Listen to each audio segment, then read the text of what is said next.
we have some of the world's experts on procurement, financial management, and I'd also say human resource management and clearly project and program management. We have a wealth of expertise within the organisation. How can we make that expertise more available? How can we make this knowledge more available? How do we codify it, make it accessible outside, and particularly taking it down to the rayons and oblasts throughout the Arbeck region, putting it in terms that they can understand, that they can relate to, that they can adapt, and ultimately therefore have the capacities to carry out these implementation, very important implementation areas.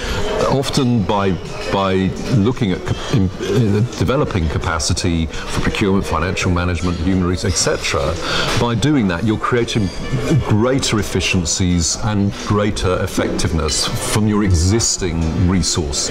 I think the opportunities are significant. Certainly looking at most of the regions, I think you would find that within our counterparts, again, particularly if you're looking at sub-regional, you will find a shortfall of capacity in program management, so from everything from the design through to communication of that program, implementation, and ultimately the monitoring of that. So I think there's a huge opportunity there, because what does UNDP know? It knows programs and projects. So part of this is actually taking the expertise that we have inside and making it available outside, and the term we use is inside out. And I think it's an excellent term. So that to me is one of the opportunities that UNDP has, and a comparative advantage that we have.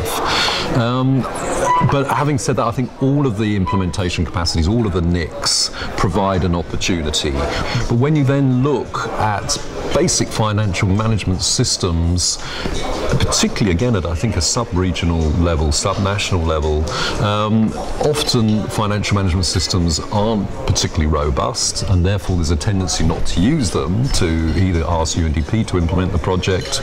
But again, even if we start with that scenario, the opportunity is to develop an exit strategy, so that during the duration of the project that the UNDP is implementing, that we look at financial management, procurements, and ensure that the systems are strengthened, that clearly the skills of the individuals that are involved are improved, but also that there's some accountability mechanism in there, because I think it's only when that is in place that you develop some sustainability and there is a genuine exit strategy for UNDP.